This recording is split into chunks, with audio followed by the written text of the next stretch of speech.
What's up my Pungios? Andy with All Games Played. Really excited to share with you guys one of my favorite games. If you, like me, have spent the last 48 to 72 hours playing the crap out of this game, then I wanted to share with those who are just jumping into it some of the best tips and tricks for starting out Stardew Valley.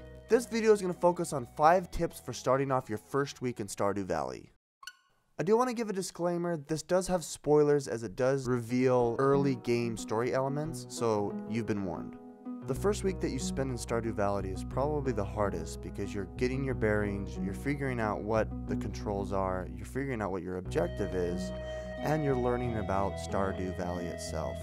Once you've created your character, you can go ahead and choose which type of environment you want to start your farm in. I personally chose the Hilltop Valley, but I'd recommend the forest as there's a lot more materials like wood and stone that you can get to start off with. I chose the hilltop because I wanted to have more ores and more geodes. The first thing to focus on is making money. There's 2 ways that you can do this fastest in the first week: farming and foraging. I recommend for the first thing that you focus on is parsnips. You'll be given 15 parsnip seeds at the very start to start your farm off from the mayor. I recommend building a fence around your farm so that it keeps little critters out of there. But the worst thing that you're going to need to worry about is crows. It isn't until you get farming level 1 that you can build a scarecrow to keep the crows away.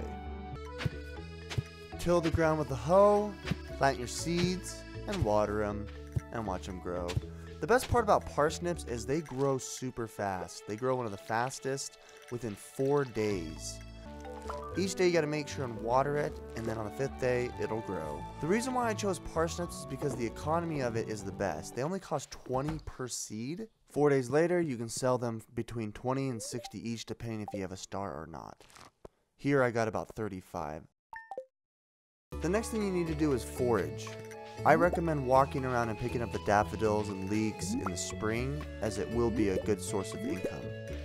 One of the first quests you run into is to meet Willie at the beach. He's the harbor master who you can sell your fish you catch to. The reason why you want to do this early is because on the beach there's a lot of seashells and different marine animals that you can actually pick up and forage for good money.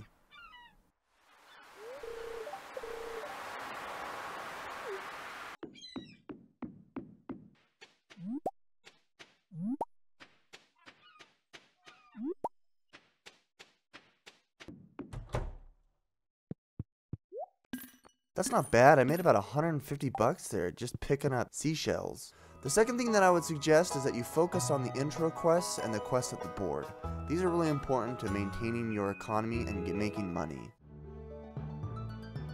Like we did with the harbor master, we did get some money for foraging and talking to him. You too can also make money just picking up items here and there, completing quests, completing your farm, talking to people, etc. These 2 quests that I picked up at the board, they are very simple. I had to deliver a daffodil and deliver 20 pieces of wood to Robin at separate times. I made a good killing.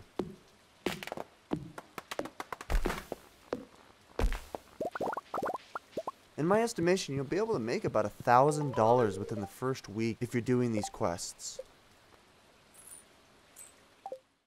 Spoiler alert, spoiler alert.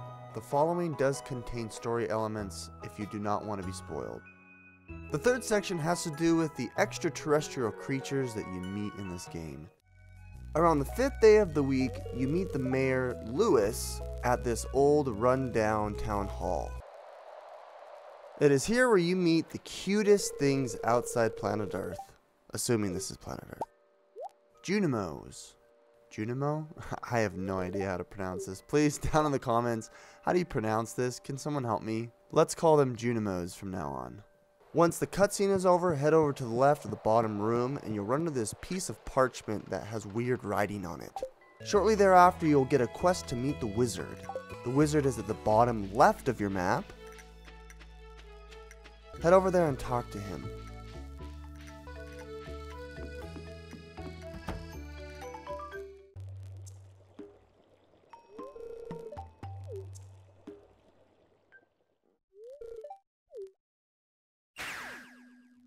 He will reveal the name of the creature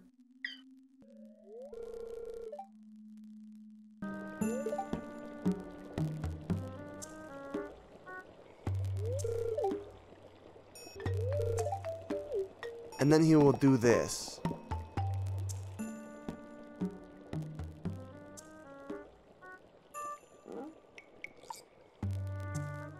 What on earth are we playing? This is so weird.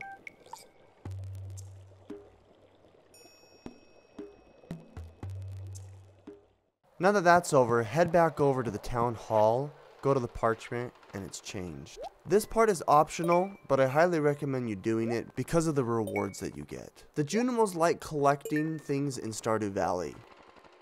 If you complete a full set, they will give you an amazing bounty.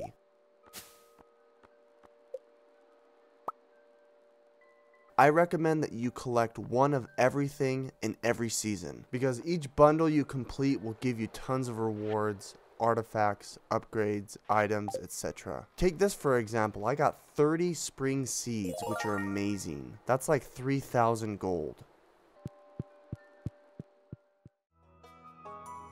The fourth thing to focus on is mining. It's pretty straightforward, but some people neglect it like I did. I didn't jump into mining until about halfway through spring. At the beginning of the week, you'll notice that there is a blockade. At about week 1, the cave will open. Head there and obtain your first weapon.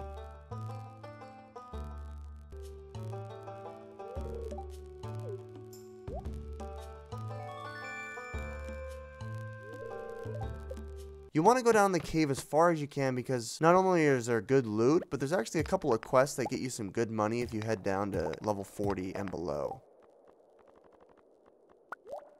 Making sure to gather as many resources as you can in each instance that you go down the mine is very important, as it'll help you with your upgrades and overall increase in economy. The fifth and last tip that I think is crucial for the first week of Stardew Valley is making sure that you collect geodes and artifacts for the museum. You'll notice that I picked up 2 or 3 special materials from the cave. There was the amethyst, there's the quartz, and also those geodes.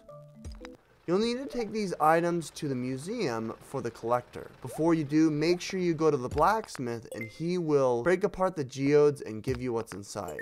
Sometimes you'll find rare loot, sometimes you'll find crap. The reason why this is important is because every 5 unique item that you give the museum will give you a reward.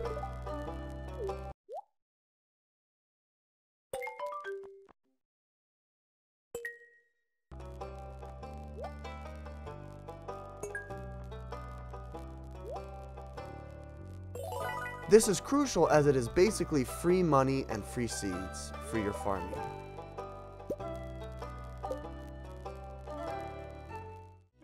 Well, that's it, guys. Thank you so much for sticking it out with me. My name is Andy. This is All Games Played. If you like this content, down below, hit that like button and comment what your favorite thing about Stardew Valley is. If you want to see more of this content, let me know as well, and I might make a follow-up for this video. With that being said, have a good night, guys. Sleep tight and don't let the bed bugs bite. Andy with All Games Played, signing out.